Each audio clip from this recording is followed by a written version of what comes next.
we are ready to talk. However, we live in a world where voices and images. This is very valuable to us, and we will. Stop scrolling for a moment, because what just happened inside that courtroom caught almost everyone off guard.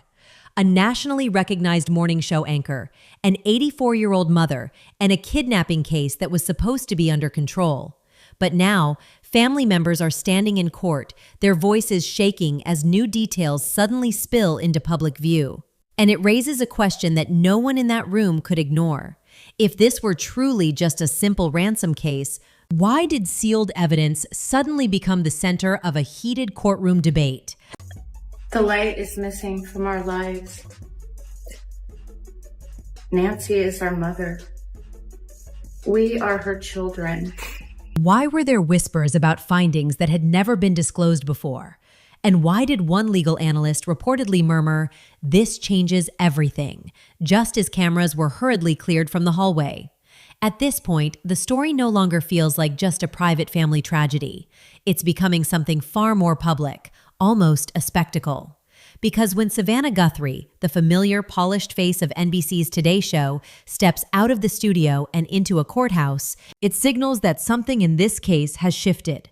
The question is no longer simply where Nancy Guthrie is. The question now is what information might still be missing from the public story. Stay with me, because the details emerging today don't just complicate the investigation, they may completely reshape it. She is our beacon. She holds fast to joy in all of life's circumstances. The moment those courtroom doors closed, the tone of this entire case began to shift. This wasn't a grieving family quietly attending a routine hearing. The tension in the room was palpable, the kind you could almost feel through a screen. Savannah Guthrie walked in composed, camera ready, posture steady. But according to insiders, the atmosphere inside the courtroom was anything but calm. Savannah's sister sat just 2 seats away, eyes fixed forward, jaw set tight. And at the center of it all was the name everyone kept whispering. Nancy Guthrie, 84 years old, still missing. We received your message, and we understand. And suddenly, she is at the center of a legal storm that no longer feels accidental. Up until now, the narrative seemed straightforward. A mysterious disappearance, a possible ransom message, a family pleading publicly for answers, and the FBI assuring the public that every lead was being pursued. But inside that courtroom, the language began to change. Suddenly, phrases like procedural inconsistencies, concerns about the chain of evidence, and property-linked findings started surfacing, and the tone of the entire case shifted with them. We beg you now to return our mother to us so that we can celebrate with her. Property. Let that word settle for a moment, because when legal representatives began referencing items recovered from land connected to Savannah's sister's residence, the room reportedly went quiet. No accusations were made, no charges filed, but the mention alone was enough to shift the atmosphere. In high-profile cases like this, a reference is rarely just a reference. According to observers in the courtroom, attorneys began debating how certain pieces of physical evidence were handled during the initial search. Gloves, bagged materials, and discarded household items had all been processed, cataloged, and submitted to CODIS. But the moment that made legal reporters lean forward came when one attorney raised a simple but pointed question. Did the timeline of that evidence logging truly match the public statements that had been released earlier? Aligned. This is very valuable to us, and we will pay. Perfectly. Those are not casual words. They're courtroom words. And when the phrase clarification of sequence was raised, it immediately sent speculation into overdrive. Because in cases like this, sequence is everything. When was something found? Who found it? And who handled it afterward? I wanted to come on and it's been 2 weeks since our mom was taken, and when it was entered into the official registry. In cases like this, every minute matters. Outside the courthouse, cameras quickly surrounded legal analysts, all searching for interpretation. "Is there suspicion toward the family?" one reporter shouted. No direct accusations were made, but public perception rarely waits for confirmation. Silence often creates its own narrative. Within minutes, social media lit up. Clips of Savannah adjusting her microphone were replayed and dissected as if they were pieces of forensic evidence. I wanted to come on and say that we still have hope and we still believe. Savannah's sister's expression quickly became a trending topic. Every blink, every breath was scrutinized. And then came the moment that truly raised the tension, a reference to communications. Not the original ransom message the public already knew about, but another communication now sealed and under review. I wanted to say to whoever has her or knows where she is that it's never too late. And when asked whether this communication indicated proof of life, legal counsel declined to comment. Declined. In a case built on public appeals and emotional transparency, that single refusal carried more weight than any dramatic statement could.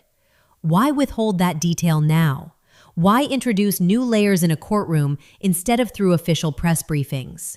And why did an FBI representative leave through a private corridor rather than address the media, as they had done in earlier updates? These are not accusations. You're not lost or alone. And it is never too late to do the right thing. And we are here. These aren't accusations, they're patterns. And patterns are what investigations are built on. Inside the courtroom, one phrase reportedly echoed louder than the rest: pending forensic clarification. Clarification of what exactly? The DNA? Its source? How it was handled? Or something else entirely that hasn't reached the public yet? What began as a heartbreaking disappearance is now starting to resemble a procedural chess match unfolding in real time. Every move calculated, every statement measured, every silence heavy. Savannah Guthrie has spent her career asking difficult questions, but today she sat in a room where the questions weren't hers to ask. And that shift alone suggests this story has entered a new chapter. Because when families begin speaking in courtrooms instead of on camera, it usually means something significant has changed. And whatever that change is, it may only just be starting to come to light. And we believe in the essential goodness of every human being. And it's never too late. And just when it seemed the courtroom tension had reached its peak, the leaks began. Not official statements, not polished press releases, leaks. Anonymous sources claiming that what was discussed behind closed doors only scratches the surface of what investigators may actually be examining.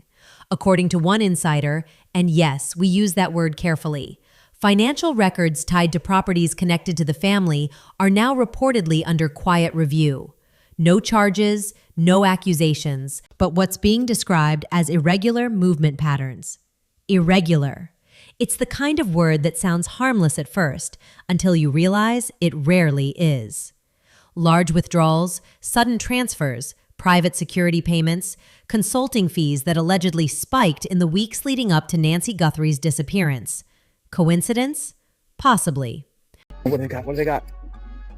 You got a bag. Yeah, gloves in a bag. But in cases like this, timing is everything. And that's where the situation becomes even more unsettling. Sources say that during the evidence review, investigators expanded their digital analysis. Not just cell tower records from AT&T, Verizon, and T-Mobile, but something more precise: device proximity mapping. In simple terms, they're not only examining who called whom, they're mapping which devices were physically near certain properties at specific times. And according to those same sources, one detail stood out: an unidentified device that reportedly pinged repeatedly near Savannah's sister's garden days before the initial search took place. The device was said to be unregistered, prepaid, and then suddenly went inactive. That alone would raise questions. But here's the twist. That same device was reportedly activated again briefly just hours after the courtroom session ended, which raises an uncomfortable question. Is that simply coincidence? Or is someone watching this case unfold in real time?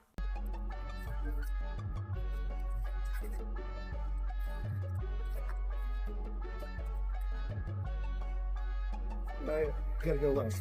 Came out with some bags, but it looked like food bags. Social media erupted as fragments of this information began circulating. Hashtags surged, armchair detectives dug through archived satellite images, and comment sections quickly turned into digital war rooms. Some rushed to defend the family, while others raised a more uncomfortable question.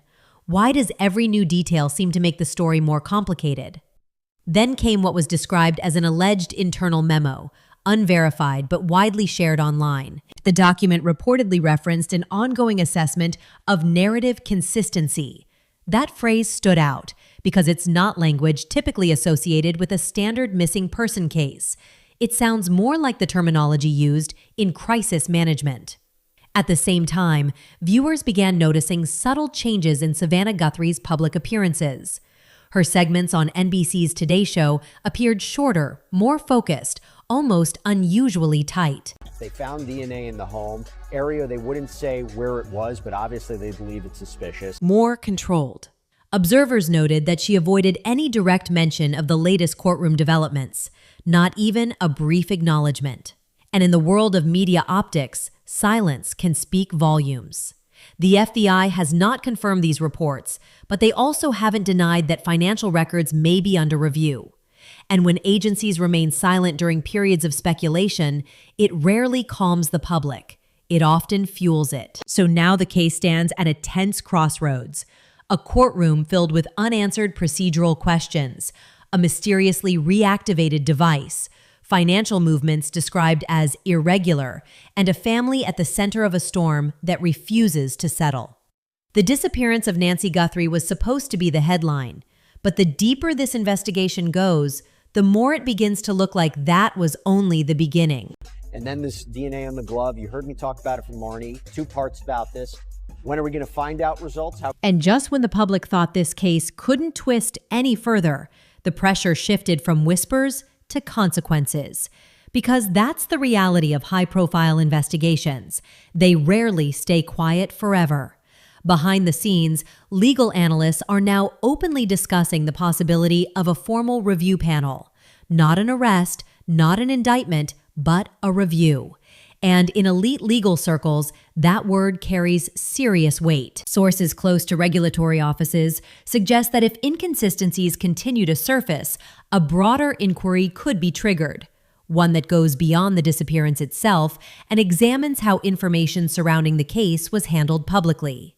Handled. That's the key word. Because when timelines appear blurred and communications remain sealed, oversight bodies begin asking uncomfortable questions. Was everything disclosed in the proper sequence? Were certain updates strategically delayed? And perhaps most importantly, who controlled the narrative? Meanwhile, sponsors associated with the NBC Today Show are reportedly monitoring developments closely. Because this is a hot case, and back in my lab, we could have done this probably in about 4 hours. That's corporate language for we're watching very closely. Advertising contracts in the media world are fragile. They thrive on trust and stability. And when controversy begins trending alongside one of the network's most recognizable faces, Savannah Guthrie, executives don't ignore it. They evaluate risk behind closed boardroom doors. According to industry chatter, internal risk assessment discussions may already be happening, quiet, strategic, calculated. Because if public perception shifts even slightly from sympathy to suspicion, it can change everything. Then there's the financial angle. Remember those irregular movements insiders mentioned? Economists reviewing publicly available property filings have reportedly noticed something subtle but interesting. Asset restructuring, trust adjustments, ownership transfers, all technically legal, all within the rules. We can do something called familial searching, and that is to look for a relative that's in prison or that's been through the prison system of whoever is on the glove. But again, timing matters, and as speculation grows, public reaction has become sharply polarized. Half the audience believes the family is being unfairly scrutinized during an already devastating tragedy. The other half argues that scrutiny is exactly what transparency demands. That divide is dangerous because divided audiences amplify controversy faster than facts can stabilize it. Even political figures have begun weighing in carefully, releasing statements about the integrity of investigations and confidence in federal institutions without directly naming the case, though everyone understands what they're referring to. And if formal hearings expand, if financial reviews deepen, or if digital mapping reveals something concrete, this story could shift from a media spectacle into a much broader institutional examination. For now, no charges have been filed. Let's talk about the cell phone towers. I know it casts a wide net, but how can they pinpoint a bad guy in this case? No official wrongdoing has been declared. No charges have been filed. But tension in cases like this doesn't build on verdicts. It builds on anticipation. The FBI remains largely silent. SODI's results are still sealed, and that unidentified device has yet to be claimed. What began as a heartbreaking disappearance has now evolved into something far more layered, a collision between media influence, public trust, and investigative pressure. The real question is no longer just what happened to Nancy Guthrie. It's this: when the dust finally settles, will this case expose a single villain or reveal something much bigger beneath the surface? Because one thing is certain, this story isn't fading. If anything, it's tightening. You're right, Lawrence. It does cast slightly larger net, and by design, that's somewhat helpful, right? Is we want to start more inclusive. So let's step back for a moment. An 84-year-old woman disappears. A family long associated with controlling the narrative suddenly finds itself inside one, surrounded by courtroom tension, sealed communications, and reports of irregular financial movements. And you put up an image here, but I think it would help your audience appreciate that these are cell towers for AT&T, Verizon, and T-Mobile. An unidentified device goes dark, and then suddenly lights up again. And we're supposed to believe this is all simple? That's what makes this story different. It's no longer just about Nancy Guthrie. It's about transparency. It's about influence. It's about what happens when media power collides with a federal investigation. And the deeper this story goes, the more uncomfortable the questions become. In the general area of Nancy's home. And what's important about this is now you get to see what towers can law enforcement request. Why introduce new details in a courtroom instead of at a press conference? Why stay silent when speculation is exploding across the public sphere? And why does every update seem to create more mystery instead of more clarity? Now, I want to hear from you. Mommy, if you are hearing this, you are a strong woman. Do you think this is a tragic case being unfairly complicated by public pressure? Or are we only seeing the surface of something much bigger? Drop your theory in the comments, but keep it sharp and logical because this story is evolving in real time. And if history has taught us anything, it's that the biggest revelations rarely come with warnings. They arrive quietly, and then all at once. If you want updates the moment new details surface and breakdowns that cut through the noise, make sure you like this video, subscribe, and turn on notifications. Because when the next piece drops, you'll want to be here. Trust me.